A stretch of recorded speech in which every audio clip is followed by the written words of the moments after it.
All right, Jack. Are you ready?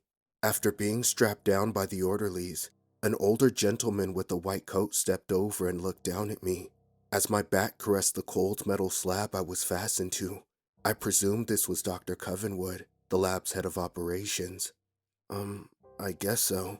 This was risky business. I would be humanely injected and gassed with various chemicals to render me medically dead. Then, I would be revived to report my findings as part of a study on near-death experiences and the afterlife.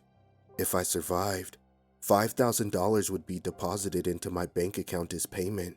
Don't worry, Jack. We've done this a dozen times so far and have yet to lose a single soul. You'll be fine. I know what you're thinking, and you're right. This was not legal by any stretch of the imagination. No one in their right mind would have ever agreed to participate in such a study, but I was truly desperate. The pandemic left me jobless and bills were piling up. An old college buddy who works for the lab knew about my situation and reached out to recruit me for the project. All right, Jack. I'll be in the next room behind the one-way glass. You'll be able to hear me over the intercom. Once we start, there's no going back. This is your last chance. Are you absolutely sure you want to go through with this? I mulled it over for a moment, but the choice was clear. There were certainly other options at my disposal for recouping my financial losses, but that wasn't the only reason I agreed to take part in the study. The real reason I was risking my life ran much deeper than that. Let's do it, Doctor. A smile spread across his face. That's the spirit. Dr. Covenwood scurried out of the control room and fired up the intercom as quick as he could, probably to get the ball rolling before I changed my mind. Remember, Jack, you'll only be gone for 30 seconds, then we'll bring you back. Still, it may seem a lot longer to you once you're, well, wherever it is you're going. Time dances to a beat of its own drum in some places. Retain what information you can upon waking, and tell us what it is you've seen. I nodded at the camera hanging above me from the ceiling. All right, Jack, this is it. See you on the other side. I remembered bracing myself for death, but it's all fuzzy after that. Bits and pieces of memory floating in a vast ocean of consciousness. I can only recall the sensation of falling and the occasional voice whispering in my ear, though I could not for the life of me make out what it was saying. When I finally came to, the scene in front of me took form and revealed my surroundings.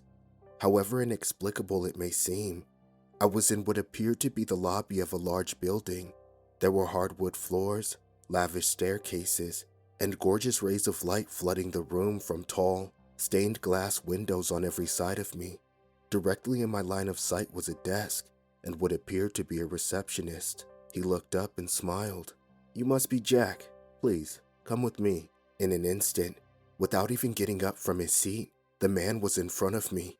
Before I could react, he took me by the arm and we appeared somewhere upstairs by the balcony in front of a door. "Here you are, room 371. The overseer will see you now." And just like that, he vanished again. Thanks, I guess. Overwhelmed by everything, I didn't enter the room right away, and instead leaned over the railing and surveyed the area. That's when I noticed a plethora of shelves lining the walls, each with their own collection of jars. A soft light emanating from within. I wanted to study them further, but was cut off by a booming voice that echoed through the hall. "Come in, Jack. We haven't got all day." It was coming from room 371, not wishing to further test the patience of whatever being was summoning me. I opened the door and walked in. "Please, Jack, have a seat." Sitting at a desk in the room was a clean-cut man in turn-of-the-century attire, gesturing at the chair in front of me. I sat and the man stared me down. If he was trying to intimidate me, it was working. "All right, on with it. I know you must have questions. Fire away." He was right. I did. "Where are we?" He chuckled. "You humans are so predictable. Well, for lack of a self-descriptor, this is what you would refer to as the hereafter, a place where all souls go upon expiration." "So heaven is a cathedral?" He chuckled again. "Who said anything about heaven? There is no good place or bad place, just this. And no, it's not a cathedral. It appears different to every departed soul. You see it as a cathedral, another might see it as a monastery, or even a small cottage tucked away in the hills. Whatever peaceful scenery makes the transition easier. He adjusted himself in his chair, raised his hand, and lifted a single finger. One more question, Jack. Then we move on to more pressing matters. This was my chance. The reason I was here in the first place. Can I see my wife and daughter? He didn't expect that, turning his chair to face me. Ah, I see. Now I understand. Is that why you joined Dr. Covenwood's little study group? That I wouldn't have predicted. He saw the surprise in my expression. Oh yes, Jack. I know all about the good doctor and his trials. He works for us. My surprise turned to confusion. Works for you? What do you mean? The overseer raised his hand again and snapped his fingers. All at once we were transported to another space. It was a small white room, too white, and the lighting was strange. Brighter than your average room, but still dimmer than a hospital. It was off-putting. To make matters worse, I was strapped to another table, completely immobile in the center of the room. The overseer stood by and picked up tools from a rolling cart, needles, blades, among other sharp utensils. I can't believe a human would risk his own life on the off chance he might be reunited with a loved one. It's admirable, I suppose. But no, Jack, you will not see Charlotte and Leslie. We have far more important business to attend to.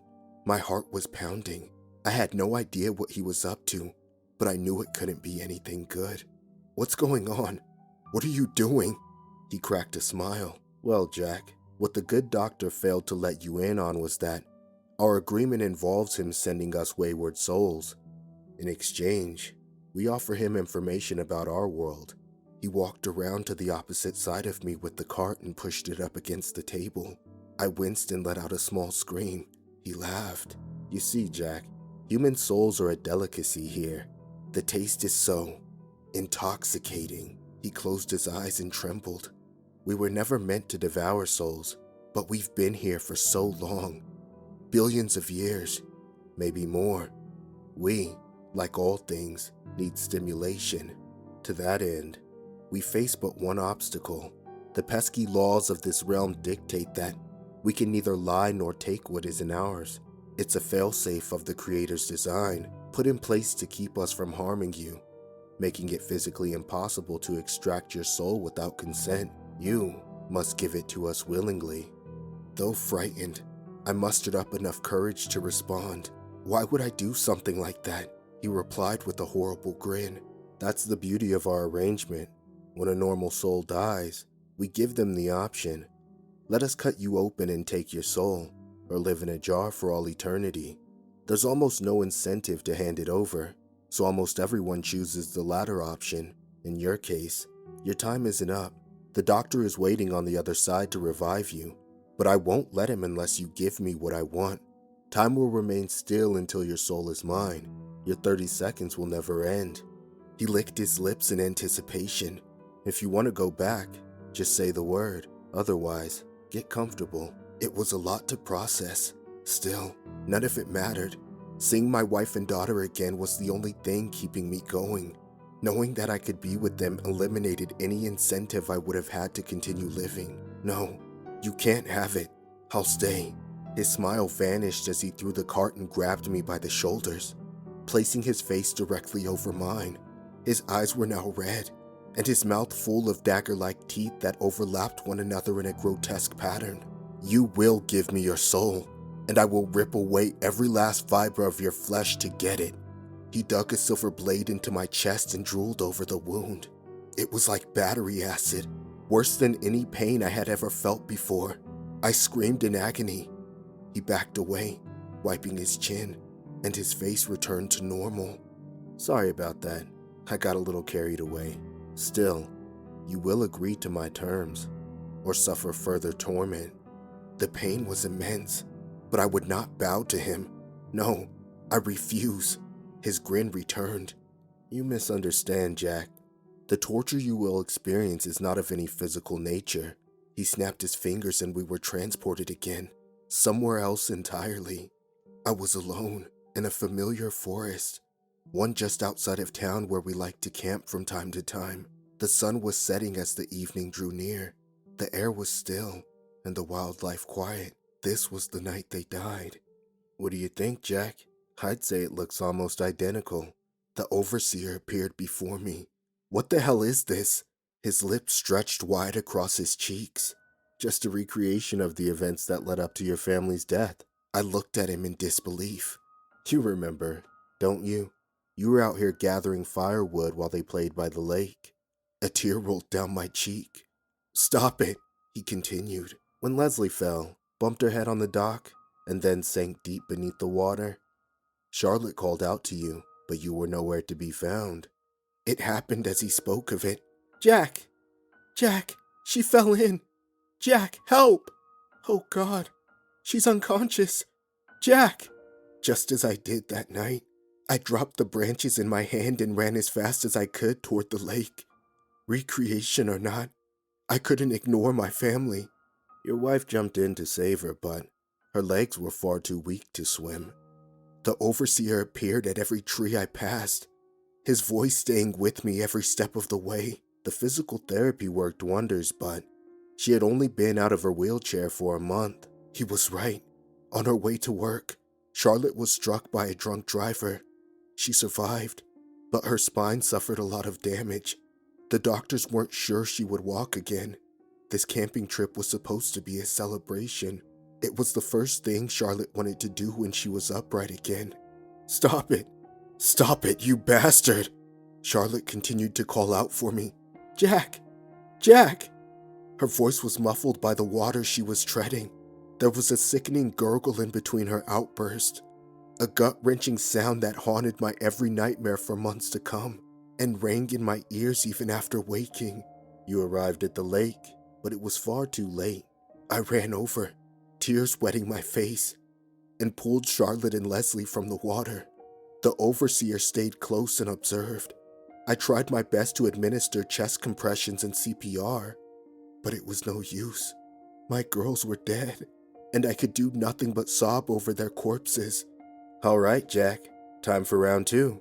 The overseer snapped his fingers and we went back in the forest. Soon enough, I heard Charlotte's voice, once again crying out for help. To my dismay, the sequence of events had begun again.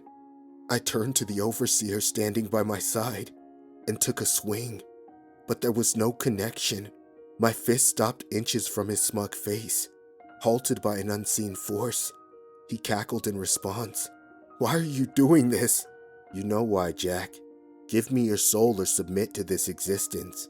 You'll be stuck here forever, left to relive the worst night of your life again and again. I ran to the lake, faster this time. Still, when I arrived, they were gone.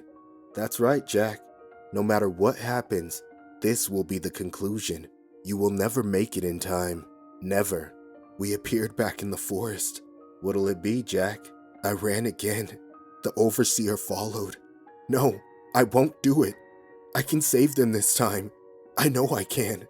The overseer's eyes became red as he moved from tree to tree. Then suffer. Charlotte continued to call out for me. I continued to run.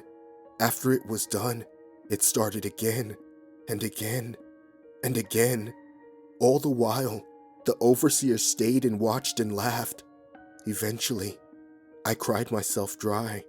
I pressed on anyway, determined to save them, even if it was all part of an elaborate illusion. I needed this, more than the overseer knew. Eventually, he interrupted.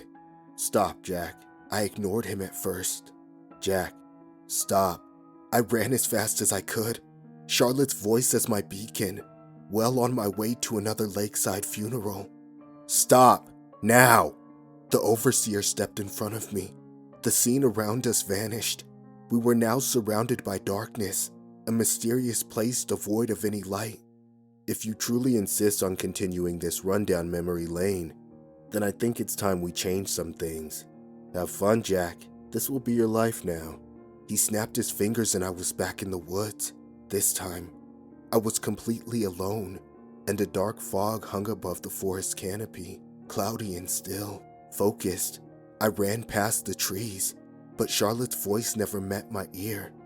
Something was amiss.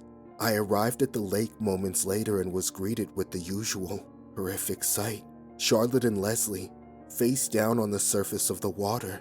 I pulled them out, as I had done so many times before, but something changed when their bodies touched the shore. They stood up. Charlotte and Leslie's lifeless bodies now stood upright in front of me, eyes darker than the deep abyss they were pulled down from. Water spilled from their mouths as they walked towards me. Charlotte then spoke. "You killed us, Jack. You killed us." I backed away in terror, sobbing the whole way. "Charlotte, I'm sorry. I'm so sorry." Leslie stepped ahead. "Why didn't you save me, Daddy?" I fell to my knees as they approached. "I love you both so much and miss you terribly. Please forgive me. I never meant to let this happen." Charlotte leaned over and put a cold hand on my head. "You lived. You don't deserve forgiveness on top of that." She pressed her lips to mine and the taste of death coated my tongue. I tried to disconnect, but she forced me against her with brute strength. Her arms wrapped tightly around my head. Then, she began sucking the air from my lungs. Leslie chimed in. "This is how we felt, Daddy. We couldn't breathe. Now you can be like us." I struggled and struggled, but couldn't break free. Just before losing the last drop of air in my lungs, something happened. It was faint at first, but then grew to an audible whisper. I recognized it as it crept into my ear. It was the same disembodied voice that followed me to the afterlife. I could now tell that it was that of Charlotte, the real Charlotte. "Save us, Jack." I didn't know what she meant. "Please, Jack, you have to make the deal with the overseer." Make a deal. Okay, I could do that. By some miracle, I was able to rip myself away and exhale as much oxygen as I could in one breath. Then, before the corpses could attack again, I called out to the overseer. "Okay, I'm ready to bargain." The dead versions of Charlotte and Leslie vanished. The sky opened up, revealing a full moon. Its dim light soaked small ripples in the lake as the overseer walked up from behind. "Had a change of heart, have we?" I took another deep breath. Charlotte's whisper was still with me, guiding me the rest of the way. "He can't lie. Ask him some questions." "Okay, I'll give you my soul. But first, I have questions." He rolled his eyes. "Fine, on with it then." "Ask him about the jarred souls. What he does with them. What do you do with the souls once they're jarred?" He squinted at me, suspiciously. "Where's this coming from, Jack?" I was firm in my reply. "Just answer me." He clenched his teeth. "Fine. For the most part, they stay untouched in their jars on the shelves. But sometimes, we take them out and ask again for consent." "Ask how?" "How do you do that? Torture?" His eyes widened at the word. "Of course, Jack. What other way is there?" "Ask about us. What about Charlotte and Leslie then? Do you torture them?" He leaned in and snickered. "Yes, the same as I'm torturing you now. They relived this night just as you have. Your wife is strong, but I will break her. Then their souls will be mine, just as yours will be. A matching set if there ever was one." My blood was boiling. I wanted to lash out, but Charlotte's voice soothed me. "Save us, Jack." The pieces clicked into place. "All right, I'm going to give you a choice." The overseer scoffed at me. "You're going to give me a choice?" "Yes, I can guarantee you that Charlotte won't give in to your head games and neither will I. Not so long as we have each other. You can either keep trying and torture us until the end of time, or, if you have better things to attend to, and I'm sure you do, you can let me go." He looked shocked. "Let you go?" I continued. "No more torturing my wife and daughter and allow the doctor to revive me. When I die, my soul is yours to do with as you please. It's the only guarantee that you'll get any of us." He stood back and pondered for a moment. "You make a compelling argument, Jack. Normally, I wouldn't even consider a deal like this, but I've wasted enough time on you three as it is. As such, here's my counteroffer. I'm feeling generous, so I'll offer you 2 years on Earth with your soul intact, and your family will rest during that time. Then, you will die, and I will retrieve all 3 of your souls. Your familial bond can serve as consent for the lot of you." There was no way I would accept those terms. But Charlotte's voice chimed in. "Take the deal, Jack. It will be fine. We'll have 2 years to find a way out of it." I didn't like it, but I had to listen to my wife. She always knew best. "Okay, you have yourself a deal." The overseer smiled and snapped his fingers. I awoke in the lab to Dr. Covenwood at my side, tending to the wound in my chest, left by the overseer. "Oh, good, you're awake."